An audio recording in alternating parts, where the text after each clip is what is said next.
जूनागढ़ नामक गांव में एक तालाब था। वो बहुत ही खास तालाब था क्योंकि इस तालाब से जलपरी निकलती थी और वो लोगों को अद्भुत और अनोखी शक्तियां देती थी। गांव के सभी लोग उस जलपरी से मिलने का इंतजार करते थे ताकि वो जलपरी उन्हें भी अद्भुत और अनोखी शक्तियां दे। उसी तालाब के पास एक छोटी सी कुटिया थी और उसी कुटिया में दो साधु रहा करते थे। उन दोनों साधुओं ने जलपरी को देखा था और उस वक्त जलपरी ने उन दोनों साधुओं को एक बहुत ही खास, अद्भुत और अनोखी शक्ति दी थी। बाबा जी प्रणाम। हाँ बेटा बोलो, क्या बात है? बाबा जी एक कृपा कर दीजिए। हाँ बच्चे बताओ, क्या समस्या है तुम्हारी? बाबा, जैसे आप लोगों को जलपरी ने एक खास शक्ति दी है, वैसे ही शक्ति मुझे भी दिलवा दीजिए ना।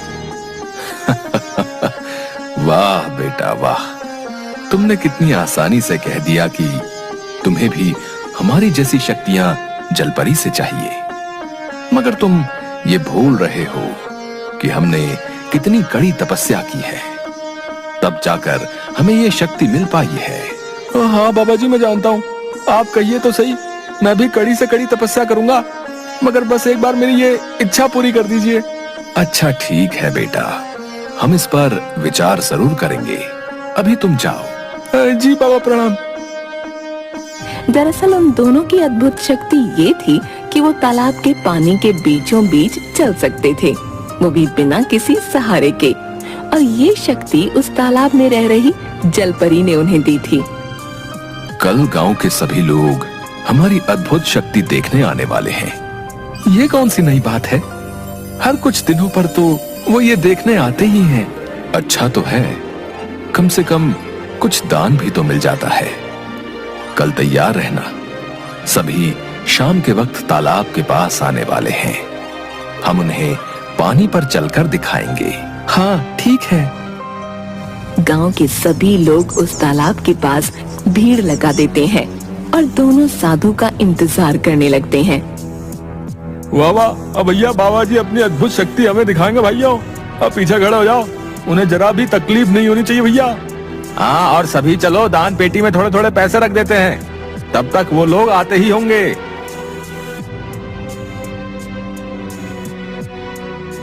कुछ देर में दोनों साधु वहां आते हैं। अरे देखो देखो देखो, बाबा जी आ गए। बाबा जी की जय, बाबा जी की जय। आप सभी शांत हो जाइए, शांति रहेगी तभी हम अपनी अद्भुत शक्ति दिखा पाएंगे। हाँ हाँ बाबा जी, हम सभी शांत हैं। चुप जाओ सभी। दिखाइए बाबा जी, आप लोग अपनी अद्भुत शक्ति दिखाइए। दोनों साधु अपनी अपनी आंखें बंद करते हैं और मंत्र पढ़ना शुरू करते हैं। सभी लोग गौर से दोनों बाबाओं को देख रहे थे। कुछ मिनट तक मंत्र पढ़ने के बाद दोनों पानी पर उतरते हैं। हर हर महादेव। पहले एक साधु पानी पर चलता है, उसके बाद दूसरा। ये दृश्य देख सभी जोर जोर से तालियां बजाने लगते हैं। वाह, बाबा जी ने कमाल कर दिया भाई। देखा आप लोगों ने, ऐसी शक्ति तो दुनिया में किसी के पास नहीं होगी। आप दोनों के अलावा तो हमने कभी किसी को पानी पर चलते नहीं देखा। धन्य हो बाबा, आप लोग धन्य हो। लोग वहीं खड़े हो जाते हैं और दोनों साधुओं को बार बार पानी पर चलकर दिखाने को कहते हैं। बस बस, आज के लिए इतना ही। अगर आप सभी को हमारी ये शक्ति अच्छी लगी हो तो कृपया अपनी इच्छा से जितना बन पड़े उतना दान करके ही जाइएगा। सभी लोग पैसा उन दोनों साधुओं के नाम दान करके चले जाते हैं।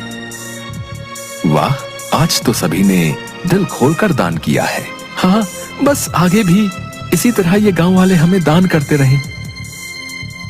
दोनों साधुओं ने गांव वालों को बताया था कि जितना भी पैसा दान में मिलता है वो सब गरीबों में बांटा जाता है, जिस वजह से गांव वाले ज्यादा पैसे दान किया करते थे।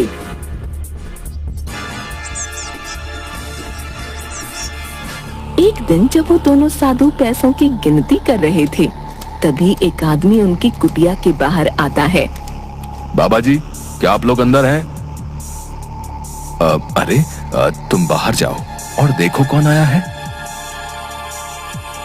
एक साधु कुटिया से बाहर आता है। बाबा जी, मेरी मदद कीजिए। कैसी मदद? बाबा जी, क्या मैं अंदर आ जाऊं? अंदर आकर सारी बातें बताता हूँ, नहीं तो कोई सुन लेगा। नहीं नहीं, अभी थोड़ी देर बाहर ही इंतजार करो। बाबा जी, आने दीजिए ना, तभी तो मैं आपको अपनी समस्या बता पाऊंगा। वो कुटिया के अंदर घुस जाता है। तब तक साधु ने सारे पैसे वहाँ से हटा दिए थे। अरे तुम कौन हो और अचानक अंदर घुस आए? बाबा जी, मुझे आप लोगों से एक बात करनी है, कृपया सुन लीजिए। ठीक है, बोलो, क्या बात है? बाबा जी, बुरा मत मानिएगा, मगर मैं आप लोगों की अद्भुत शक्ति से बहुत ही ज्यादा प्रभावित हुआ हूँ। अब बस मुझे भी आप जलपरी से मिलवा दीजिए। मैं भी उनसे एक अद्भुत शक्ति मांगना चाहता हूँ, ठीक वैसी ही जैसी आप लोगों के पास है। हमने पहले भी कहा है, ये कोई आम चीज नहीं जो बहुत आसानी से मिल जाए। इसके लिए कड़ी तपस्या की जरूरत पड़ती है। बाबा, आप लोग जैसा कहेंगे एकदम वैसा ही करूंगा, बस मेरी ये इच्छा पूरी कर दीजिए। अच्छा अच्छा, ठीक है, तुम जाओ, हम सोचकर बताएंगे। वो आदमी वहाँ से चला जाता है। इसी तरह उन दोनों साधुओं के पास बहुत सारे लोग आते और वो सभी जलपरी से मिलकर एक अद्भुत शक्ति पाना चाहते थे। अरे ये गांव वाले तो मानने को तैयार नहीं हो रहे। हर रोज कोई ना कोई आ ही जाता है और जलपरी से मिलवाने के लिए कहता है। आखिर कब तक ऐसा चलेगा? अब तो मुझे लगता है इन सभी को जलपरी से मिलवाना ही पड़ेगा। क्या सच में? तुम्हें पता है तुम क्या बोले जा रहे हो? हाँ बिल्कुल, जब सभी मान नहीं रहे तो यही करना पड़ेगा। एक जगत नाम का आदमी दोनों साधुओं के पास आता है और जलपरी से मिलकर अद्भुत शक्ति पाने की बात कहता है। अच्छा अच्छा, ठीक है, तुम्हें जलपरी से मिलना है ना? चलो, हम तुम्हारा ये काम करेंगे, मगर जैसा कि पहले भी मैंने कहा था, ये कोई आसान काम नहीं। आप दोनों जैसा कहेंगे मैं वैसा ही करूंगा। हाँ ठीक है, एक काम करो, इसमें जो भी सामान लिखा है उसे खरीद कर ले आओ। इन सभी सामान का क्या होगा बाबा जी? अरे इसी सामान के द्वारा तो हम जलपरी को बुलाएंगे। जी ठीक है, मैं अभी ये सामान लेकर आता हूँ। जगत बाजार जाता है। अरे 20 किलो चावल, 20 किलो आटा, 5 लीटर घी, 4 लाल साड़ी, 4 डब्बा चूड़ी, 2 सोने की कान की बालियां। इतना सारा सामान मैं अचानक कैसे खरीदूं भाई? जगत इस पर कुछ देर सोचता है। चलो कोई बात नहीं, जलपरी से मिलने के लिए इतना तो कर ही सकता हूँ।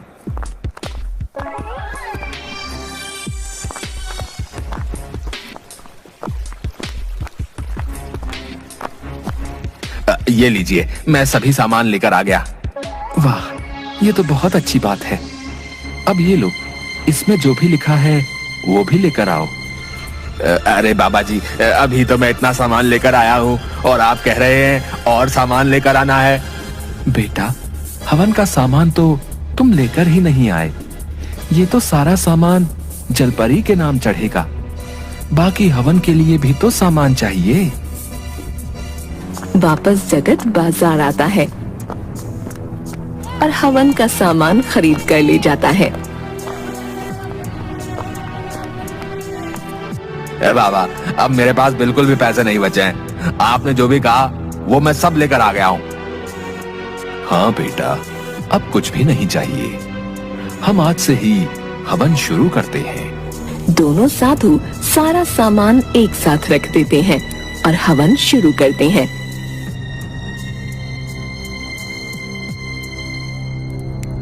बाबा, क्या मैं तालाब के पास जाकर देखूं? कहीं जलपरी आई होगी तो? हैं? नहीं बेटा, आज तो पहला ही दिन है। हवन के 7वें दिन हम तालाब के पास जलपरी को देखने जाएंगे।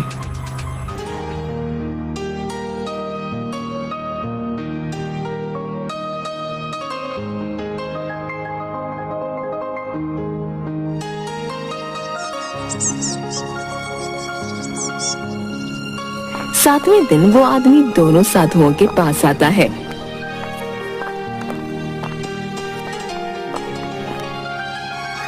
क्या हुआ बाबा जी, आज तो जलपरी आएगी ना? आएगी ना? बताओ बताओ। हाँ जरूर। वो दोनों साधु जगत को तालाब के पास लेकर आते हैं, आंखें बंद करते हैं और मंत्र पढ़कर कहते हैं, नहीं बेटा, जलपरी कह रही है वो तुमसे प्रसन्न नहीं हुई है। शायद तुमने कुछ पाप कर रखा है, इसलिए वो तुम्हें नजर नहीं आएगी। मगर बाबा जी, फिर वो सभी सामानों का क्या हुआ जो मैंने दिया था? अब वो तो जलपरी के नाम चढ़ गया और उन्होंने उसे ले लिया था। अब वो उसे वापस तो नहीं ही करेंगी। ये सुन वो आदमी बहुत दुखी हो जाता है और वहां से चला जाता है। इस तरह वो दोनों साधु पूरे गांव में सभी को जलपरी से मिलवाने के बहाने ढेर सारा सामान लेने लगते हैं। गांव वाले उनकी बातों में आने लगते हैं और बार बार हवन करवाने लगते हैं, ये सोचकर कि एक ना एक दिन तो जलपरी उनसे खुश होगी। साथ ही साथ वो दोनों तालाब के पानी पर चलकर अपनी अद्भुत शक्ति दिखाकर भी गांव वालों से दान के बहाने पैसे कमाने लगते हैं।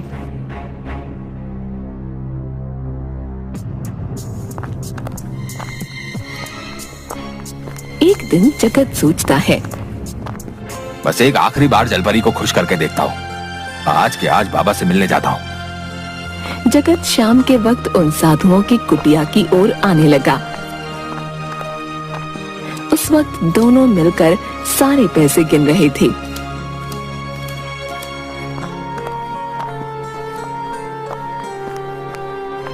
गांव वाले सच में कितने मूर्ख हैं। मतलब कितनी आसानी से हमारी बातों में आ रहे हैं।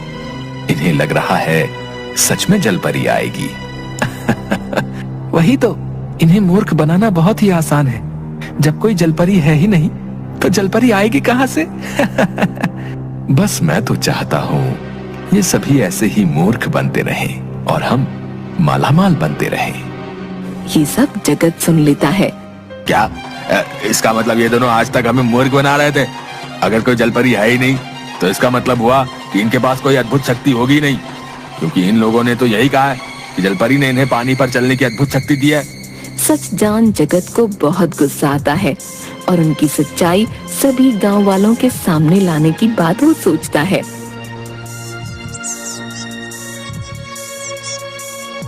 कुछ दिनों बाद वापस साधु तालाब पर चलकर दिखाने आते हैं। तभी जगत कहता है, अगर आप सभी सच में पानी पर चल सकते हैं तो आइए यहीं पास वाले तालाब के पानी के ऊपर चलकर दिखाइए। जगत की बात सुन सभी हैरान रह जाते हैं।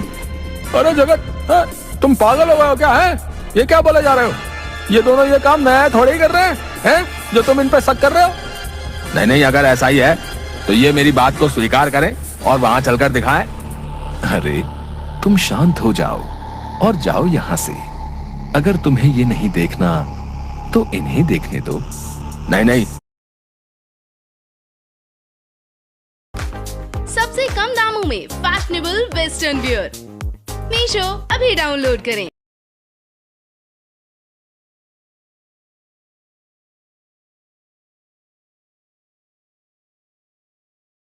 मैं कहीं नहीं जाऊंगा। आप दोनों पास वाले तालाब के पानी पर चल के दिखाइए। यहाँ अरे बाबा जी, आप लोग इसकी बोलते बंद कर दीजिए और वहां पे चलकर दिखा दीजिए।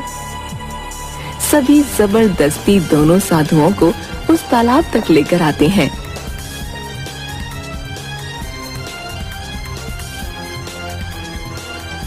जैसे ही दोनों उस तालाब के पानी में जाते हैं, एक कदम भी पानी पर नहीं रख पाते और पानी में गिर जाते हैं। ये देख सभी हैरान रह जाते हैं। अरे हम वापस करते हैं, इस बार गलती हो गई।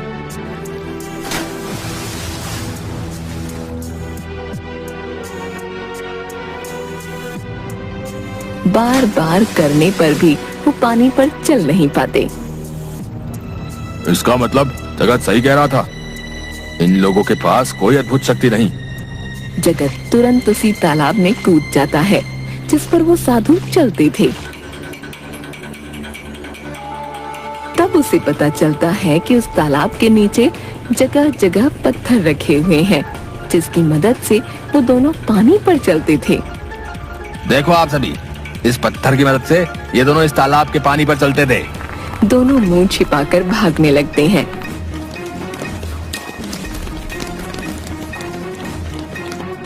तभी गांव वाले उन्हें पकड़ लेते हैं। जगत ने जो भी सुना था वो सब कुछ जगत गांव वालों को बताता है।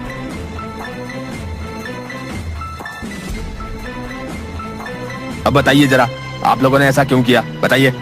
अब हमें माफ कर दो। अब दरअसल हमने झूठ बोला था कि जलपरी ने हमें अद्भुत शक्ति दी थी जिसकी मदद से हम पानी पर चल सकते हैं। असल में तो कोई जलपरी है ही नहीं और न ही हमारे पास कोई अद्भुत शक्ति है। तालाब में किस जगह पर कहां-कहां पत्थर रखे हुए हैं हमें पता था, इसलिए हम आसानी से उन पत्थरों पर चल लेते थे जिससे लगता था कि हम पानी पर चल रहे हैं और आप सभी को मूर्ख बना रहे थे। हाँ, और जब सभी हमारे पास आने लगे और जलपरी से मिलने की जिद करने लगे तब हमने आप सभी से झूठ बोला कि जलपरी को खुश करने के लिए हम हवन करेंगे। वो सारा सामान हम ही रखते थे, जलपरी नहीं। और दान के बहाने भी जितने पैसे आप लोग देते थे वो भी हम ही रखते थे। ये सुन सभी गांव वाले बहुत गुस्सा हो जाते हैं और उन्हें मारने लगते हैं। तभी वहां पुलिस आ जाती है और दोनों को पकड़कर ले जाती है।